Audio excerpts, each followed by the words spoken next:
As the curtain draws on another wonderful autumn carnival, we start to look forward. Just a few months' time, of course, the spring will be around and our eyes will be focused on the richest race on turf, the Everest. Redzel puts his head in front now. Then Kane deploy Redkirk Warrior. Bray smashes, ducking and weaving. Chautauqua 6 off them, but Redzel's burst clear at the 100 metres. Vega Magic, Bray smash running on, then Tulip, but Redzel, he's home in the Everest. Redzel leads all the way. Well, there he was, Redzel winning the very first Everest back in 2017. It's hard to believe next year it will be the 10th running of the Everest. We have the 9th, of course, between now and then. But the man that was involved with Redzel back then 10 years ago, or nearly 10 years ago, James Harron. Can you believe next year will be 10, a decade on? That's incredible, actually, Tim. It does not feel 10 years. Obviously, we've got a, like you said, we've got a little bit to go, a year in between. But yeah, it was fantastic. And by, of course, the mighty Schnitzel, who has not slowed down at all on the racetrack. With the autumn just wrapping up now, all eyes start to look towards the Sydney Spring, and it's a conversation which happens all around the world.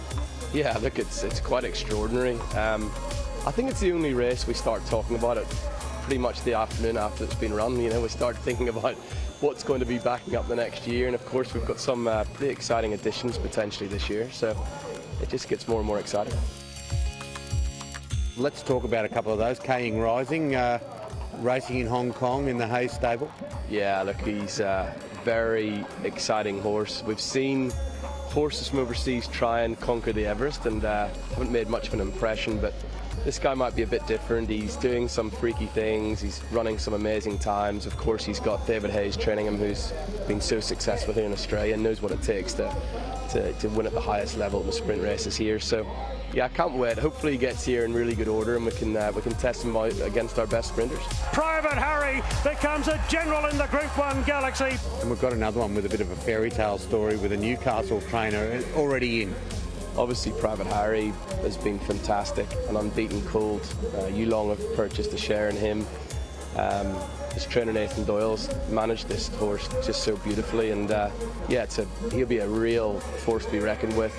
You'll know he's there. They know they've got into the race now. They'll be planning everything around it. So yeah, look, it's a good start. It's a good foundation already laid for the race. You've brilliantly and put a lot of work into building your bloodstock company. Sunshine in Paris got knocked down to you, and Sunshine in Paris will be there with John Camilleri as his own slot in the Everest. Yeah, look, she's been a marvel. She's been amazing since John and the Camilleri family bought her, and she'll take her place in the all-aged, all being well, and she's running extremely consistently. She's a wonderful will to win, you know, and she's a wonderful mare now, and giving everyone a lot of fun. The sales season, it sort of comes to a close. It's been extraordinary, 20% up with the final Easter sale. Yeah, look, it's been a much stronger, more robust market than I think most anticipated from January, of course, at Magic Millions in Queensland, through to New Zealand, back to Sydney, out to Melbourne, back here for the finale at the Easter sale. So it's been a really robust marketplace. Racing's obviously very healthy here in New South Wales, and people want to restock. They need horses and they want good horses, and they've come here to buy it. What's the highlight for you of you've bought a few horses? Is there one that stands out for you that we could look out for in the future? Possible Everest winner? Yeah, look, that's the dream, of course. That's the racing dream, James. That's the racing dream, and that's what it's all about. You've got to be in it to win it. And look, we've picked up 3 colts so far. One by Schnitzel, who we mentioned earlier, who's a cracking colt out of La Mexicana. We picked up a Stay Inside, who was a slipper winner himself. He's having his first crop of yearlings, and just got a really lovely Zoostar colt, who's a brother to Schwartz that won the William Reid just last week. So on top of that, a Schnitzel filly. So we've had really good shopping, beautiful animals, and we're very fortunate. We've got a great group of owners behind us to support me to come out and buy these horses, and hope we can have a lot of fun, a lot of success on the racetrack. Autumn and spring in Sydney is truly international. Can you believe the success of William Haggas? Every time you mention his name, of course he raced for the Queen. One of the names in world horse racing, isn't it?